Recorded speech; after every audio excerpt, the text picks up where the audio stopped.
Hi friends, எப்படி இருக்கீங்க? நேற்று கேரளாவில் ஒரு முக்கியமான சம்பவம் என்ன பார்த்தீங்கன்னா, நேற்று இந்த பந்த் ஹர்த்தால் எதுக்கு நடத்துகிறாங்க? கேரளாவில் ஆனமங்காடுங்கிற ஒரு ஊரில் நிதின் ராஜ்னு ஒரு தலித் சமுதாயத்தை சேர்ந்த பையன் தற்கொலை பண்ணிக்கிட்டான். அவனுக்காக நேற்று கேரளாவே ஒன்றா திரண்டு பந்த் நடத்தியிருக்காங்க. அது என்ன மாதிரியான சம்பவம்னு ஏற்கனவே சில யூடியூப் சேனல்களை சொல்லிட்டாங்க. இருந்தாலும் நம்மளும் ஒரு தடவை ரீகால் பண்ணிட்டு, இது கூட இந்த மாதிரி தமிழ்நாட்டில் ஏதாவது ஜாதி வெறி கொலைகள் நடந்திருக்கா, அதாவது ஒரு இன்ஸ்டிடியூஷன்லயோ அல்லது ஏதாவது ஒரு புது இடங்களையோ ஒரு நபரோ அல்லது ஒன்றுக்கு மேற்பட்ட நபர்களோ தமிழ்நாட்டிலேயோ இல்ல இந்தியாவிலேயோ நடந்திருக்கா அப்படின்னு தான் நம்ம விழாவையா பார்க்க போறோம். இந்த நிகழ்ச்சி 2-3 பாகங்களாக கூட போக வாய்ப்பு இருக்கு. வாங்க நம்ம நேரடியாக நிகழ்ச்சிக்கு போகலாம். அதுக்கு மேலே நம்ம யூடியூப் சேனல் சப்ஸ்கிரைப் பண்ணிடுங்க, பக்கத்தில் பெல் ஐகானை கிளிக் பண்ணிடுங்க, உங்க நண்பர்களுக்கு சஜஸ்ட் பண்ணுங்க, ஷேர் பண்ணுங்க. இப்போ வாங்க நம்ம நிகழ்ச்சிக்கு போகலாம்.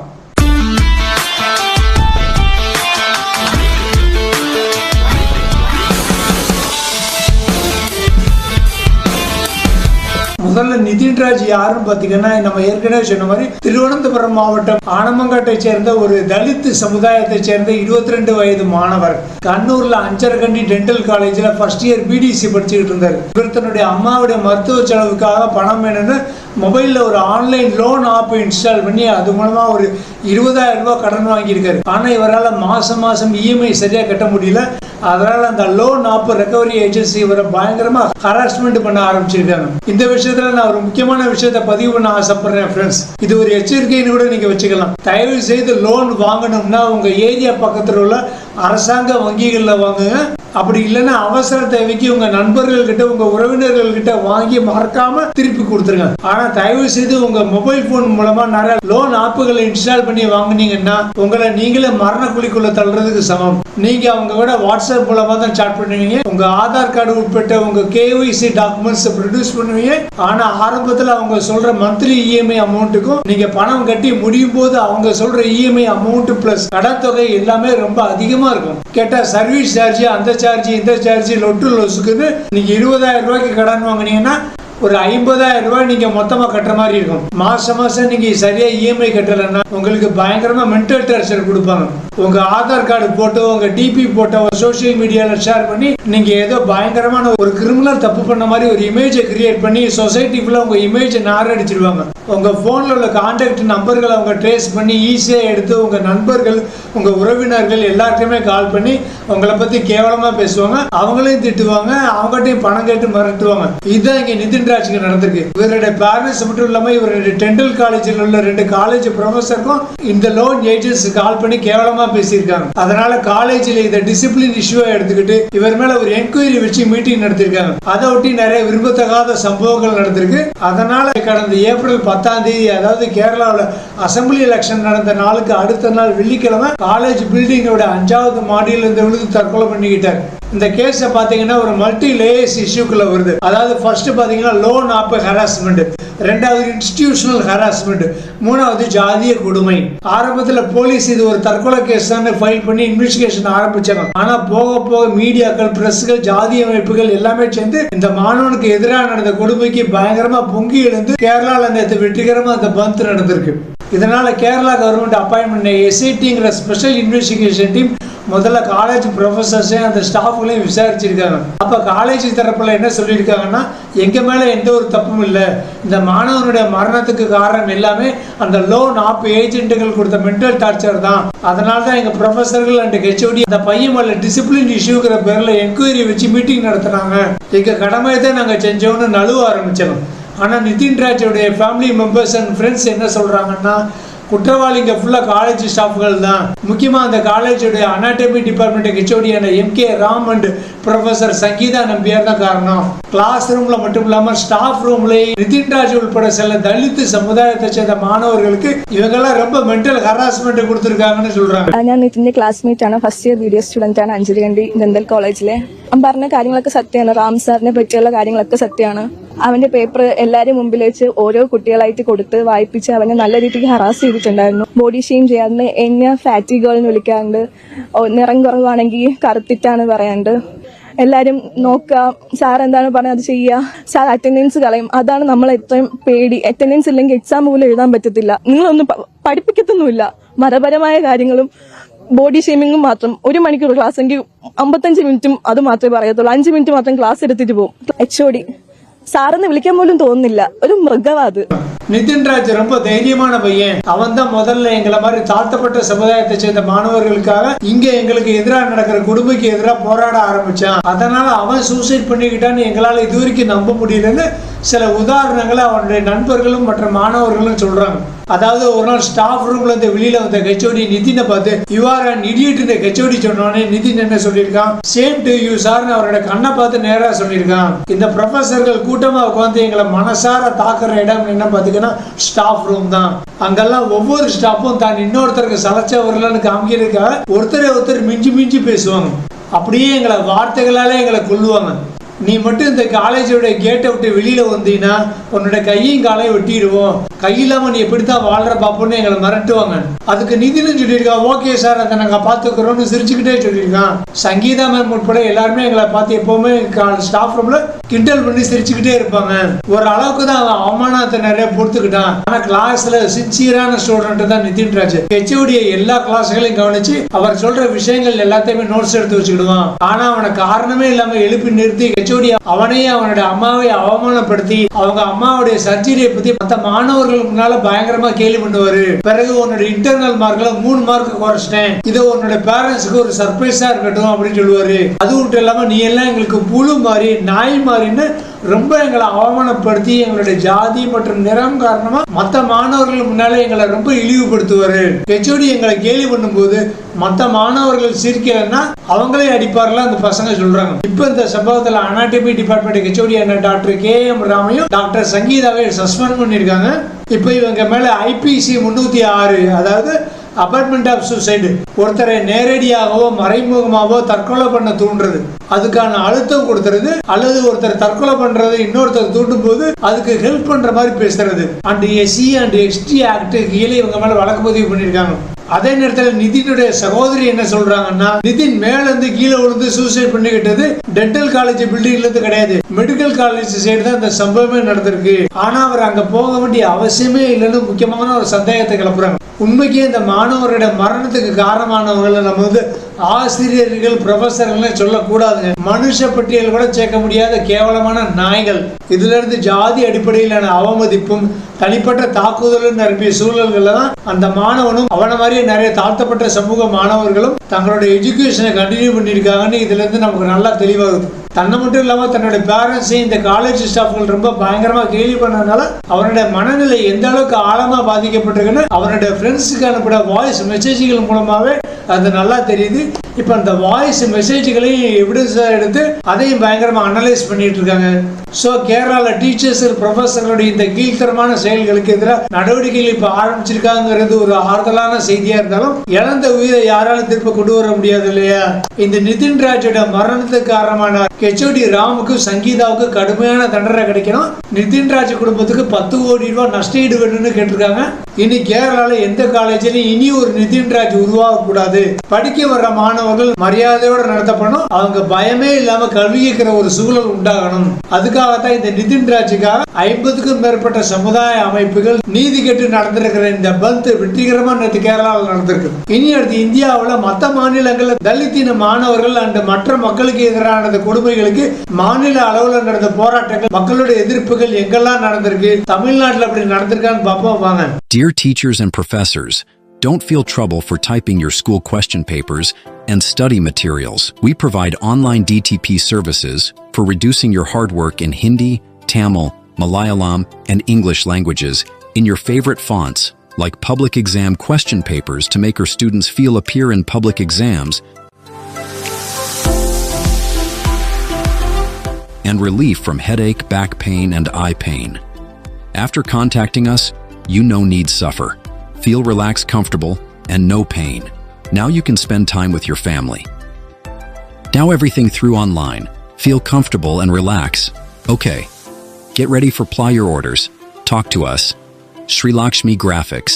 WhatsApp number +91 97916242262. Email srilakshmialepi@gmail.com. Thank you for watching this advertisement.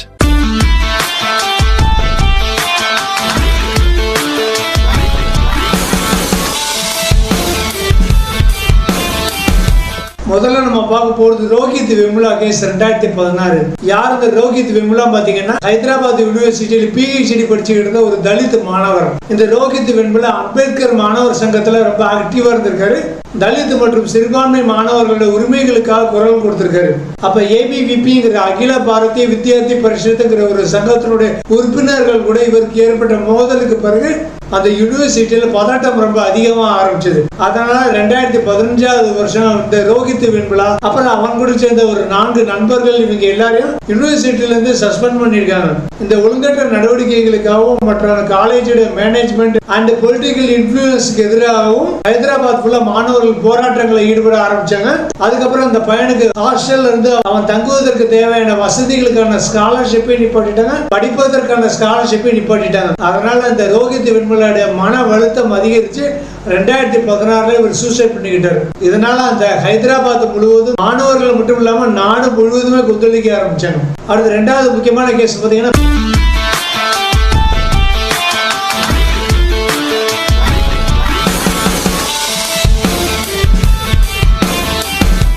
பாயல் தத்வி 2019. இந்த பாயல் சல்மான் தத்விங்கிற மாணவி மகாராஷ்டிராவை சேர்ந்த இந்திய மருத்துவ மாணவி அண்ட் டாக்டர். இவங்க ஹையர் எஜுகேஷன்ல ஜாதிய ரீதியிலான பாகுபாடு பத்தி நாடு ஃபுல்லா நடைபெற்ற விவாதங்கள்ல ஒரு முக்கியமான ஒரு அடையாளமா மாறினவங்க தான் இந்த பாயல் சல்மான் தத்விங்கிற அந்த மாணவி. இவங்க பில்கள் அப்படிங்கிற ஷெட்யூல்டு கேஸ்ட் சமுதாயத்தை சேர்ந்த ஒரு பழங்குடி இனத்தை சேர்ந்த ஒரு மாணவி. அது மட்டும் இல்லாம தன்னுடைய சமூகத்துல இருந்து முதலா முதுநிலை மருத்துவ கல்வியை தொடர்ந்த பெண்கள்ல ஒருவர் தான் இவங்க. அதாவது இவங்க மும்பைல MD கைனகாலஜிஸ்டா இருந்தாங்க. இவங்கள மாதிரி இன்னொரு பிரபலம் நம்ம தமிழ் சினிமால இருக்காங்க. அவங்க தான் நம்ம சாய் பல்லவி. அவங்களும் நீலகிரியில் இருக்கிற ஒரு ஷெட்யூல்டு கேஸ்ட் சமுதாயத்தை சேர்ந்து டாக்டருக்கு படிச்சு வந்தவங்க தான் நம்ம சாய் பல்லவி. அவங்கள மாதிரி தான் இந்த பாயல் சல்மான் தத்வியும். இந்த பாயல் சல்மான் தத்விய 2019 மே 22 அன்னைக்கு அவங்களுடைய ஹாஸ்டல் ரூம்ல டெட் பாடியை கண்டுபிடிச்சிருக்காங்க. தொடர்ந்து நடந்த விசாரணைகள்ல இவங்க ரூம்ல தங்கி இருந்த 3 சீனியர் டாக்டர்கள், அதாவது ஹேமா அகுஜா, பக்தி மெஹரே அண்ட் அங்கிதா கண்டேல்வால், இவங்க பாயலுக்கு கொடுத்த ஒரு நீண்ட கால ஒரு மென்டல் டார்ச்சர் மற்றும் சாதிய ரீதியிலான அவமானத்தை பேஸ் பண்ண முடியாம தான் பாயல் தத்வி தற்கொலை பண்ணிக்கிட்டாங்கன்னு பின்னால தெரிய வந்தது. அப்புறம் இந்த 3 வரை இந்திய தண்டனை சட்டம் அண்ட் ஷெட்யூல்டு கேஸ்ட் அண்ட் பழங்குடியினருடைய அடக்குமுறைக்கு எதிரான சட்டம், மகாராஷ்டிரா ஆன்டி ராகிங் ஆக்ட், இந்த சட்டங்களுக்கு கீழே இந்த 3 மாணவிகளை அரெஸ்ட் பண்ணியிருந்தாங்க.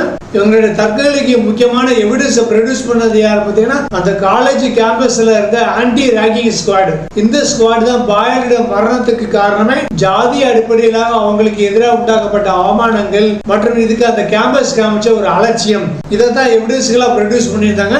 இந்த அடிப்படையில தான் அந்த 3 மாணவிகளுக்கு தண்டனை கிடைத்தது. அடுத்த 3வது கேஸ் பார்த்தீங்கன்னா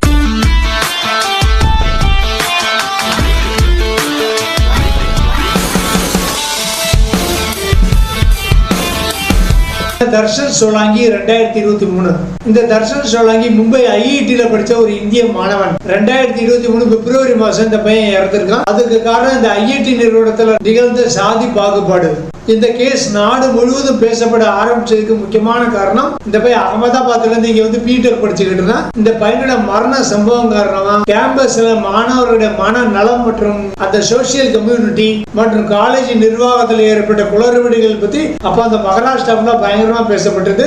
கரெக்டா 2023 பிப்ரவரி 12 செமஸ்டர் எக்ஸாம் முடிஞ்சு அடுத்த நாள் இந்த பையன் மும்பை IIT ஹாஸ்டல் பில்டிங்ல இருந்து விழுந்து சூசைட் பண்ணிருக்கான். ஃபர்ஸ்ட் இந்த சம்பவத்தை சூசைட் கேஸ் ஃபைல் பண்ணி அப்புறம் கேம்பஸ் கமிட்டி விசாரிச்சப்ப இந்த பையனுக்கு எதிரான ஜாதி அடிப்படையிலான ஹராஸ்மெண்ட் தான் தெரிஞ்சாலும் டைரக்ட் விட்னஸ்களோ எவிடன்ஸ்களோ ஒண்ணுமே கிடைக்கலன்னு இந்த பையனுக்கு படிப்பு மேல இருந்த ஒரு மென்டல் பிரஷர் காரணமா தான் இந்த பையன் சூசைட் பண்ணிக்கிட்டான் அப்படின்னு சொல்லி அந்த கேம்பஸ்ல இந்த கேஸை முடிக்க பார்த்தாங்க.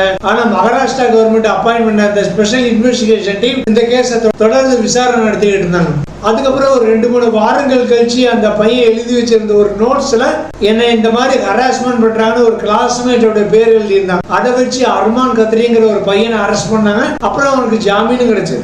ஆக்சுவலா இந்த பையன் முதல்ல ஷெட்யூல்டு கேஸ்ட சேர்ந்தவொடனே அந்த காலேஜ்ல யாருக்குமே தெரியாது. ஆனா பின்னால இது தெரிஞ்சதுக்கு அப்புறம் ஹாஸ்டல்லையும் காலேஜ்லயும் அவன் மேல ஏகப்பட்ட விரோத நடவடிக்கைகள் அவமானங்களும் நிகழ்ந்துகிட்டே இருந்தது. அவன் ரொம்ப தடவை என்கிட்ட மனசு வருத்தப்பட்டு அழுதுருக்கான்னு அவனுடைய பேரண்ட்ஸ் சொல்லியிருந்தாங்க. ஆரம்பத்துல அவன் கூட நல்லா பழகின அவனுடைய கிளாஸ்மேட்ஸும் ஹாஸ்டல் மேட்ஸும் பின்னால இவனுடைய ஜாதி வேறன்னு தெரிஞ்ச பிறகு இவனை ரொம்ப கிண்டல் பண்ண ஆரம்பிச்சாங்க. அவனோட பேச்சே வேற மாதிரி இருந்ததுன்னு விசாரணை அதிகாரிகள்ட்ட சோலங்கியோட பேரண்ட்ஸ் சொல்லியிருக்காங்க. அப்புறம் அம்பேத்கர் பூலே ஸ்டடி சர்க்கிள் மாதிரி செயற்பாட்டு குழுக்கள் இந்த இன்சிடென்ட் ஒரு இன்ஸ்டிடியூஷனல் மர்டர்னு சொல்லி தாழ்த்தப்பட்ட மாணவர்கள் சந்திக்கிற ஒரு பெரிய அளவிலான பிரச்சனைகள் எடுத்துக்காட்டி மாநில அளவுல இந்த மாணவனுக்காக போராட ஆரம்பிச்சாங்க. அடுத்து நம்ம 4ஆவதா பார்க்க போற இன்ஸ்டிடியூஷனல் ஹராஸ்மெண்ட்ல பாதிக்கப்பட்ட பையன் அனில் மீனா 2012 நடந்தது.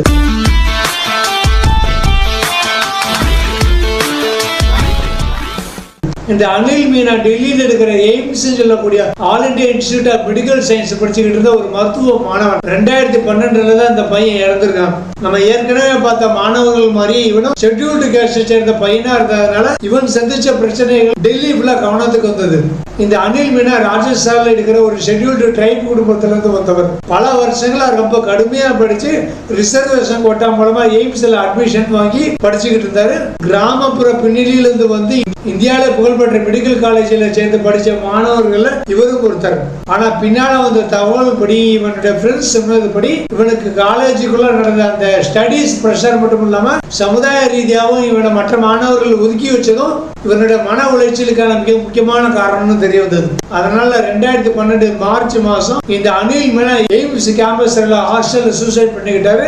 அதுக்கப்புறம் அவனுடைய கிளாஸ்மேட்ஸ் சில சமுதாய உரிமை அமைப்புகளும் கம்பல் பண்ணதுனால இந்த விசாரணை தொடர்ந்து நடந்து அவனை நிறைய பேர் அவமானப்படுத்திருக்காங்க. அவனுக்கு படிப்புல சரியான சப்போர்ட் கிடைக்காதனாலதான் அவன் சூசைட் பண்ணிருக்கிறாங்கிற உண்மையை வெளிவந்தது. அடுத்த கேஸ் என்ன பாத்தீங்கன்னா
Fathima Latif 2019.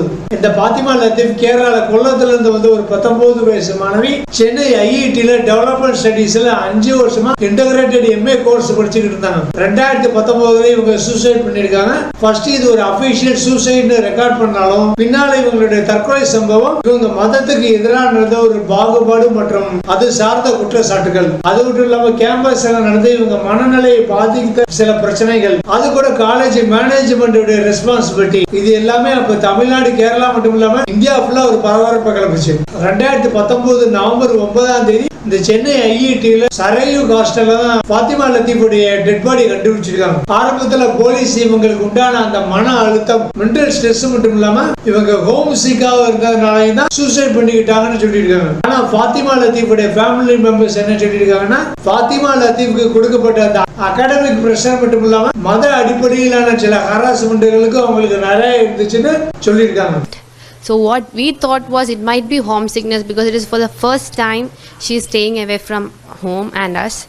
So we thought it was the matter, but she not say anything like what is the matter. She was hiding from us. இது எல்லாமே ஃபாத்திமா லத்தீஃபுடைய போல்ல இருந்த நோட்ஸ்ல கிடைச்ச சில ஐஐடியோட ஃபேக்கல்டி மெம்பர்ஸோட பேர்களும் முதல்ல இருந்ததுனால தான் முதல்ல இந்த கேஸ் செக்ஷன் 174 சிஆர்பிசி கீழே ஃபைல் பண்ணாலும் பிறகு டீடைல் என்கொயரிக்காக சென்ட்ரல் கிரைம் பிரான்ச்சுக்கு மாத்துறாங்க. அதனால சிஆர்பிசி 174 இப்போ ஒருத்தங்க சந்தேக முறையில இறந்துட்டாங்கன்னா, அதாவது அவங்க தற்கொலை பண்ணிக்கிட்டாங்களா இல்ல ஆக்சிடென்ட்ல இறந்துட்டாங்களா இல்ல என்ன காரணம்னே தெரியாம அவங்க இறந்துட்டாங்கன்னா போலீஸ் எடுக்கிற ஃபர்ஸ்ட் நடவடிக்கைக்கு பேர் இன்குவெஸ்ட், அதாவது மரணம் பற்றி ஆரம்பகட்ட விசாரணை. இதைத்தான் சிஆர்பிசி 174 சொல்லுவாங்க. அடுத்து நம்ம பார்க்க போற கடைசியான institutional harassment and institutional death என்ன பாத்தீங்கன்னா,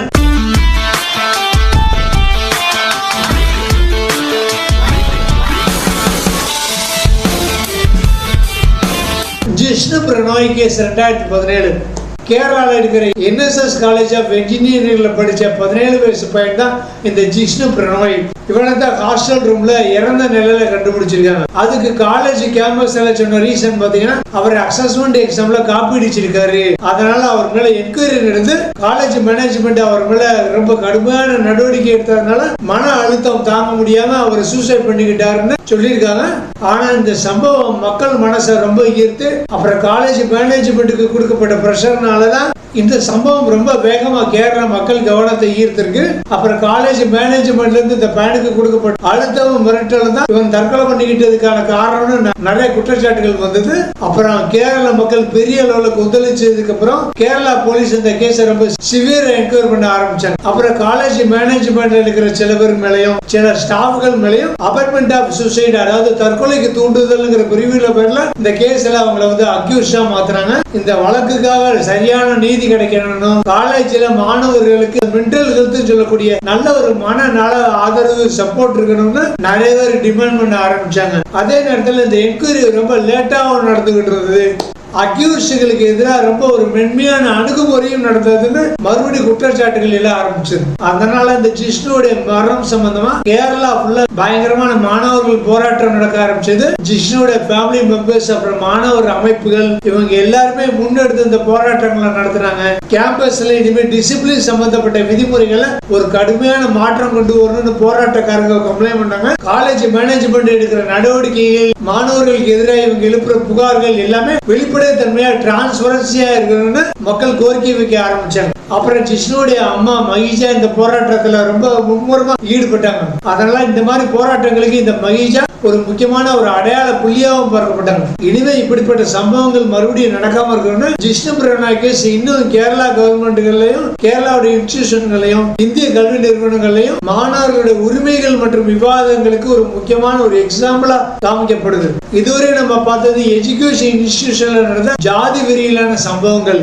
ஆக்சுவலா நம்ம மனுஷங்க ஜாதி மத இன வேற்றுமைகளை மறந்து எல்லாரும் ஒற்றுமையா சந்தோஷமா ஒன்னா சேர்ந்து படிச்சு அந்த ஃப்ரெண்ட்ஷிப்பை அப்படியே மெயின்டைன் பண்ணி நம்ம வாழ்க்கையில முன்னேறணுங்கிறதுக்காகத்தான் ஸ்கூல்ல யூனிஃபார்ம் கொண்டு வந்தாங்க. ஜாதிகள் இல்லையடி பாப்பா, ஜாதிகள் இரண்டிலேயே வேறு இல்லை, ஒன்றே ஜாதி ஒன்றே குலம் தான் நமக்கு பாடம் சொல்லி கொடுத்தாங்க. ஜாதி பார்க்க கூடாதுன்னு சொல்லிக் கொடுக்க வேண்டிய ஆசிரியர்களே கூட துணைக்கு நிற்க வேண்டிய மாணவருடைய நண்பர்களே எப்படி இருந்தாங்கன்னா அப்புறம் மத்தவங்களை என்னத்தை சொல்றது? இந்த கல்வி சாலைகள்ல ஆரம்பிக்கப்படுகிற ஜாதி வெறிகள் தான் பின்னால தெருக்கள்ல ரோடுகள்ல பொது இடங்கள்ல வெடிச்சு ரத்த ஆற ஓடிட்டு இருக்கு. சோ இந்த தலைப்புடைய இந்த முதல் பாகத்தை நம்ம இதோட முடிச்சுக்கலாம். நம்ம அடுத்த பாகத்துல பார்க்க போறது இந்தியாவில் நடந்த மாணவர்கள் அல்லாத தலித் சமுதாய மக்களுக்கு எதிராக நடந்த போராட்டங்களும் அதுக்கு அந்த மாநில மக்கள் கொதித்தெழுந்த சம்பவங்களும் தான். ஏன் அப்படி சொல்றேன்னா, எந்த ஜாதி இன மத சமுதாய மக்கள் பாதிக்கப்பட்டாலும் எப்பெல்லாம் மத்த எல்லா சமுதாய மக்களும் அவங்களுக்காக குரல் உயர்த்துறாங்களோ கொதிக்கிறாங்களோ அப்பதான் அந்த நாடு மாநிலம் முன்னேறும். அடுத்த சம்பவங்களை நம்ம அடுத்த செக்மெண்ட்ல பார்க்கலாம். இந்த நிகழ்ச்சி உங்களுக்கு ரொம்ப பிடிச்சிருக்கும்னு நினைக்கிறேன். பிடிச்சிருந்தா லைக் பண்ணுங்க, உங்க கருத்துக்களை கமெண்ட் பாக்ஸ்ல எழுதுங்க. நம்ம யூடியூப் சேனல் சப்ஸ்கிரைப் பண்ணுங்க, பக்கத்துல உள்ள பெல் ஐகானை கிளிக் பண்ணுங்க, மறக்காம நம்ம வீடியோக்கு லைக் பண்ணிடுங்க. மீண்டும் அடுத்த வீடியோல சந்திக்கும் வரை பை ஃப்ரெண்ட்ஸ்.